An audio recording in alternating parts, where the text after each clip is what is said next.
अटल जनशक्ति party का हुआ उदय, अब जनता से मिटेगा भय। RNT न्यूज चैनल की खास रिपोर्ट। लखनऊ उत्तर प्रदेश की धरती पर अटल जनशक्ति पार्टी का उदय हो चुका है। प्राप्त जानकारी के अनुसार भारत रत्न पूर्व प्रधानमंत्री श्री अटल बिहारी वाजपेयी जी के कथित मानस पुत्र संजीव द्विवेदी जी ने अटल जनशक्ति पार्टी का गठन किया है, जिसके वे राष्ट्रीय अध्यक्ष है। स्वतंत्रता दिवस के पावन पर्व पर लखनऊ के सीतापुर रोड गला मंडी समिति पुलिस चौकी के पास मुफ्त मास्क व सैनिटाइज वितरित किया। इस मौके पर अटल जनशक्ति पार्टी के पदाधिकारी मौजूद रहे, जिसमें राष्ट्रीय प्रवक्ता सुनीत कुमार तिवारी समेत संगठन के कई सदस्य उपस्थित रहे। विशेष सूत्रों की माने तो उत्तर प्रदेश की राजधानी लखनऊ में अटल जनशक्ति पार्टी का उदय हो चुका है, जिसमें नौजवान, किसान, युवा पीढ़ी के लोग, बुद्धिजीवी वर्ग, प्रबुद्ध वर्ग, आम जनता शामिल हो रही है। अटल बिहारी वाजपेयी के सपनों का भारत बनाने के लिए उनके मानस पुत्र व पार्टी के राष्ट्रीय अध्यक्ष संजीव द्विवेदी लगातार जनता के बीच बने हुए हैं। कई राज्यों में अटल जनशक्ति पार्टी फैल चुकी है। मध्य प्रदेश,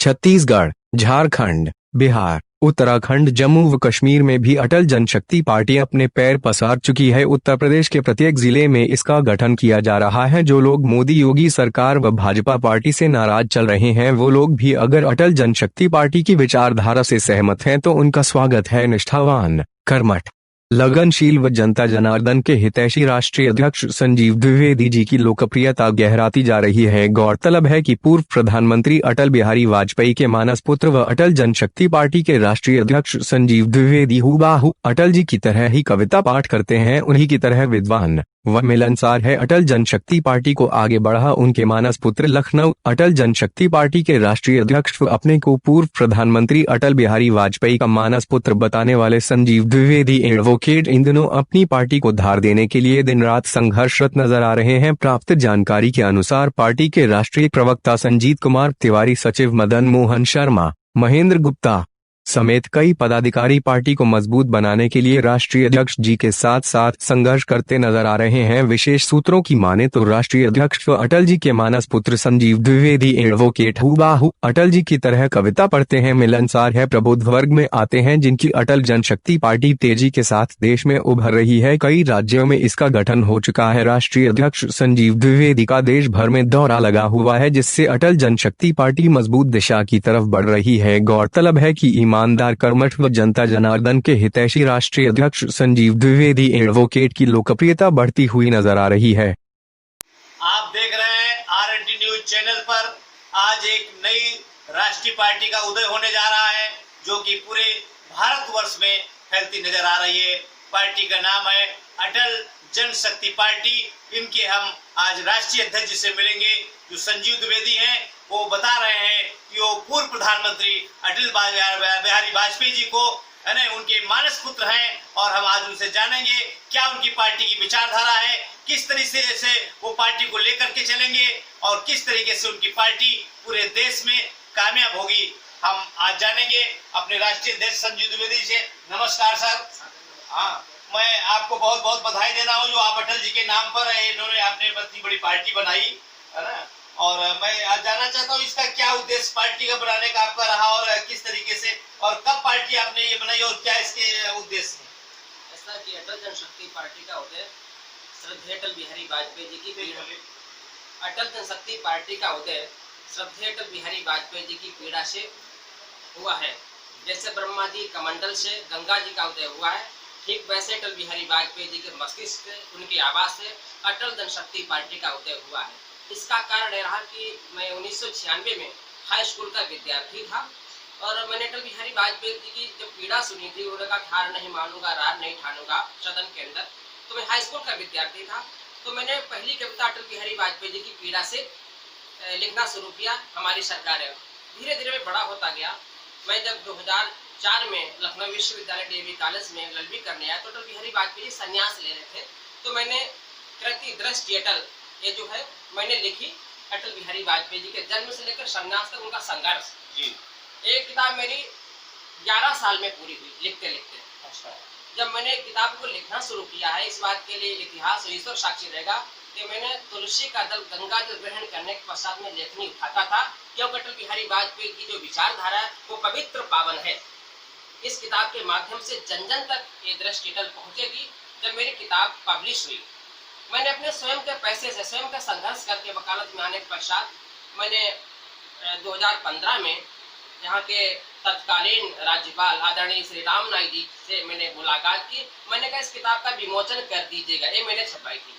ये देख रहे हैं आप, दृष्टि अटल, राष्ट्रीय नवल टाइम्स बैनर के तले आप देख रहे हैं आरएनटी न्यूज चैनल पर ये दृष्टि अटल। अब लोग अटल जी के ऊपर दृष्टि डाल लिए हैं और ये संजीव द्विवेदी जो राष्ट्रीय अध्यक्ष हैं अटल जनशक्ति पार्टी के, जो पूरे प्रदेश में इसका अलग जगाए हुए हैं और उत्तर प्रदेश ही नहीं बल्कि पंजाब, बिहार, छत्तीसगढ़ कई राज्यों में इसका अलग। जब मैं आरएनटी न्यूज चैनल पर उनसे बातचीत कर रहा हूं और वो बताएंगे किस तरीके से वो भारतीय जनता पार्टी के लोगों ने उनका तिरस्कार किया, उनकी पार्टी के अटल दृष्टि को विमोचन तक नहीं किया। मैं जानना चाहूंगा कहां तक आप गए। मैं सबसे पहले 2015 में मैं आदरणीय तत्कालीन गवर्नर राम नाईक जी से मिला तो उन्होंने कहा मैं किताब तो आपकी ले लूंगा, मैं विमोचन नहीं कर पाऊंगा, मैं आपको जानता नहीं हूँ, ताकि आप टंडन जी के पास जाइएगा। मैं उनके ही पास गया, क्योंकि हमारे यहाँ परंपरा रही है मृतक व्यक्ति के विरुद्ध कोई हम बात नहीं कह सकते हैं, क्योंकि उन्होंने जो किया वो ईश्वर जान सकता, मैं जान सकता हूँ, क्योंकि वो है नहीं तो उनके बारे में कुछ नहीं कहूँगा। मैं 8 बार आदरणीय तत्कालीन गृह मंत्री वर्तमान रक्षा मंत्री आदरणीय राजनाथ सिंह जी से मैं 7-8 बार मिला हूँ। उनके आवास पर अशोका मार्ग दिल्ली में जाकर के, यहाँ आरएलबी में, और इनका जो मुख्यमंत्री आवास है वहाँ पर कई बार गया। इन्होंने किताब का विमोचन नहीं किया। उन्होंने कहा त्रिपाठी जी रहते हैं यहाँ पर, उनके सचिव बताए, कई बार गया तो बोले कि वो किताब का विमोचन नहीं हो पाएगा, इसे 50 किताबें लिखी जाती हैं। एक बीजेपी के नेता ने मुझसे, मैं कहना नहीं चाहूंगा फिर भी मेरे पीड़ा भरी हुई है, बिल्कुल कहिए, यहाँ से हमारा रिजर्वेशन कराया, यहाँ से हमारे पैसों से हमारा छोटा बच्चा 4 साल का जिसको दूध में, जिसे हम कह सकते हैं उसको दूध मैंने नहीं पिलाया, और यहाँ से मैंने उस व्यक्ति का AC 3 में रिजर्वेशन कराया और मैं गया हूँ जनरल डिब्बे में, वहाँ ले गया। 4 दिन मैंने दिल्ली में अपने रिश्तेदारी में रुकाया उसको कि आप रुको। 4 दिन तक रुके रहे और वो अपना काम किया, जाकर अपने बेटे को जूनियरशिप देने के लिए मीनाक्षी लेखी है कि जैसे अधिवक्ता जो थे वहाँ के टॉप क्लास के सुप्रीम कोर्ट के, वहाँ अपने बच्चे की पैरवी करते रहे। हमें राजनाथ सिंह के पास लेके गए तो ऐसे किताब रख दी गई ताकि होगा देखा जाएगा। मैं बराबर आता जाता रहा और मना कर दिया, और एक बीजेपी के लीडर ने कहा, जिसे मैं जानता नहीं, किताब ली, फोन किया, उसने मेरे पास इतनी बुद्धि भी नहीं थी, रिकॉर्ड कर लेता, तो कहा कि इससे अपना नाम हटा दीजिएगा, आप 2-4 लाख रुपए ले लीजिएगा, लेकिन इस किताब का नाम अपना हटा दीजिएगा। मैं बराबर संघर्ष करता रहा। 18 मार्च 2016 को पहले यहाँ से मैं निकला हूँ लखनऊ से दिल्ली के लिए। तो मैं सबसे पहले मैंने प्रयास किया, पंकज भी क्षीरसागर थे तत्कालीन लोकसभा अध्यक्ष के सचिव पंकज क्षीरसागर जी, तो पंकज क्षीरसागर जी आप देख रहे हैं आरएनटी न्यूज चैनल पर अटल जनशक्ति पार्टी के राष्ट्रीय अध्यक्ष वार्तालाप कर रहे हैं, जनता को संबोधित कर रहे हैं, बता रहे हैं कि किस तरीके से भारतीय जनता पार्टी के बड़े नेताओं ने, जैसे कि श्री राजनाथ सिंह, लालजी टंडन और महामहिम, जहां तक कि श्री राज्यपाल महोदय भी उनकी अटल दृष्टि का विमोचन नहीं किया, जबकि वो अपनी पार्टी को बढ़ाने के लिए लगातार प्रयास जारी है। आप देख रहे हैं लगातार। और यहाँ के तत्कालीन अध्यक्ष लक्ष्मीकांत वाजपेयी जी से मिला हूँ, सभी ने अपमान किया, तो मैं पंकज भी क्षीरसागर जी के पास गया। तो मेरे पास रखा हुआ लोकसभा अध्यक्ष के कैमरा को दिखाइए, पास लिखा रखा हुआ है पास। तो मैं गया, मैंने किताब उनको दी पंकज भी क्षीरसागर को, तो बोला कि सुमित्रा महाजन ताई जी जो अभी है नहीं, वो कल आएंगी, तब आपकी मुलाकात करा देंगे। लेकिन उन्होंने उनसे मुलाकात नहीं हो पाई। आप दूसरा दिखाइए। मैंने पत्र भी लिखा था, पत्र लेने से मना कर दिया था, कहा कि अपनी किताब दो। मैंने किताब अपनी दृष्टि अटल के पंकज भी क्षीरसागर जी को दे दी। उन्होंने हमको डायरी भी भेंट करी, जो हमारे पास इस समय नहीं, घर पे रखी हुई है। आप देख रहे हैं ये सुमित्रा महाजन जी को, जो ये आप देख रहे हैं किस तरीके से आपके राष्ट्रीय अध्यक्ष जी ने उनको देने का पूरा प्रयास किया, और आप ये देख रहे हैं इन्होंने पास तक बनवाया और दिल्ली गए और पूरा समय निकाल करके कि अटल जी के पर ये किताब का विमोचन कर दिया जाएगा, लेकिन इनको निराशा हाथ लगी। और हम ये भी जानना चाहेंगे अब, ये अटल बिहारी वाजपेयी जी के ऊपर ये बहुत बड़ा भव्य मंदिर बनाने जा रहे हैं, और मैं जानना चाहूंगा ये मंदिर कहाँ बनाने जा रहे हैं और कब बनाने जा रहे हैं, कब विमोचन इसका करेंगे, बताइए संजय द्विवेदी जी। तो पहले हुआ कि फिर मैं 17 मार्च 2016 जो पूछ रहे हैं बताइए आप जल्दी से। अब जो अटल बिहारी वाजपेयी जी का मंदिर अटल विश्व बंधुत्व मंदिर होगा। इस भारतवर्ष में बंधुत्व आज हमारा दांव पर लगा हुआ है। अटल बिहारी वाजपेयी जी का ऐसा मंदिर बनेगा न भूतो न भविष्यति। अटल बिहारी वाजपेयी जी के मानस पुत्र मैंने याचिका भी दाखिल की, क्योंकि उनको मैंने जो उनकी दुर्गति देखी, मुझे देख के रोने लगे थे 18 मार्च 2016 को। जब मैंने देखा तो मैं तो कई बार गया, मेरे सीसी फुटेज निकलवा के देख ले मैं कितनी बार मिला हूँ। और मैं अटल बिहारी वाजपेयी की सेवा करना चाहता था उसमें, तो मैंने याचिका दाखिल की। ड्यूरिंग याचिका दाखिल होने से पहले वो उनकी डेथ हो जाती है। मैंने मुखाग्नि की मांग की, पर भी आया।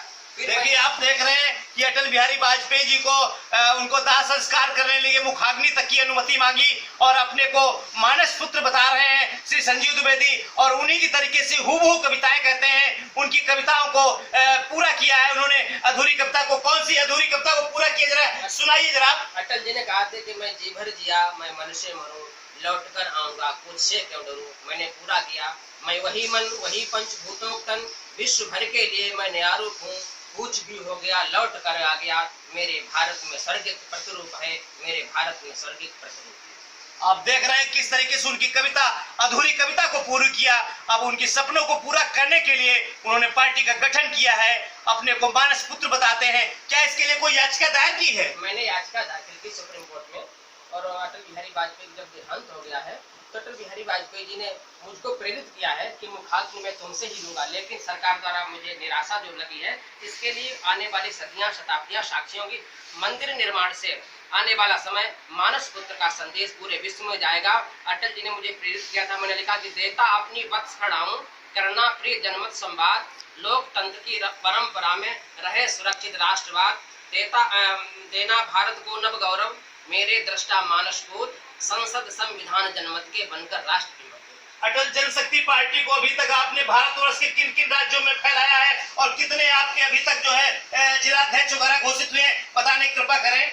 उत्तर प्रदेश में करीब हमारे 15 से 20 जिलाध्यक्ष तय हो चुके हैं, झारखंड में 17-18 हो चुके हैं, बिहार में भी 16-17 हो चुके हैं, पंजाब में 5 हो चुके हैं, राजस्थान में लोग आ रहे हैं, दिल्ली में 3 हो चुके हैं, प्रदेश अध्यक्ष हो चुके हैं। प्रदेश दिल्ली में भी है, प्रदेश अध्यक्ष पंजाब में भी है, प्रदेश अध्यक्ष बिहार में है और झारखंड में।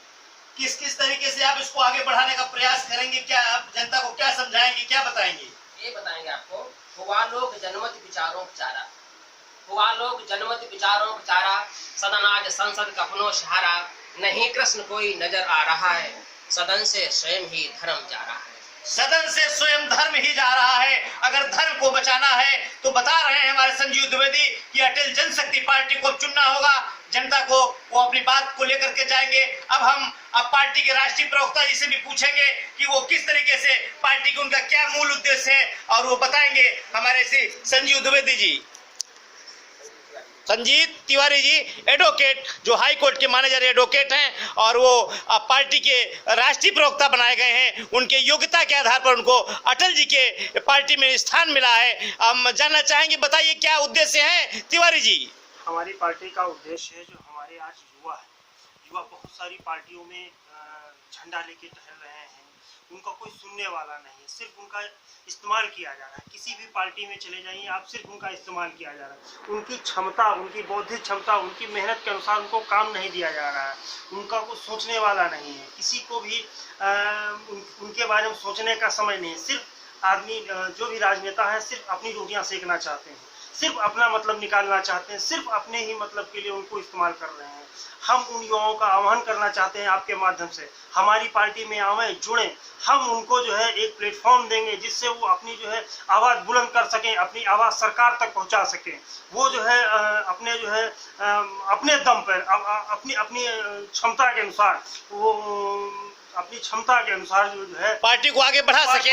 वाह भाई, क्या बात है। हमारे राष्ट्रीय प्रवक्ता ने कैसा युवाओं के लिए आह्वान किया है कि ऐसे नाराज लोग जो है हमारी पार्टी में आए और भारत की सेवा करें और पार्टी की सेवा करें, जिससे लोग आगे बढ़ सकें। बहुत बहुत धन्यवाद आपका राष्ट्रीय प्रवक्ता महोदय। अटल जनशक्ति पार्टी को आप देख रहे हैं सीधा प्रसारण। आज आप राष्ट्रीय अध्यक्ष जी से मिले और राष्ट्रीय प्रवक्ता जी से। बहुत बहुत धन्यवाद आपको RNT न्यूज चैनल पर आने के लिए। बहुत बहुत धन्यवाद आपका। धन्यवाद।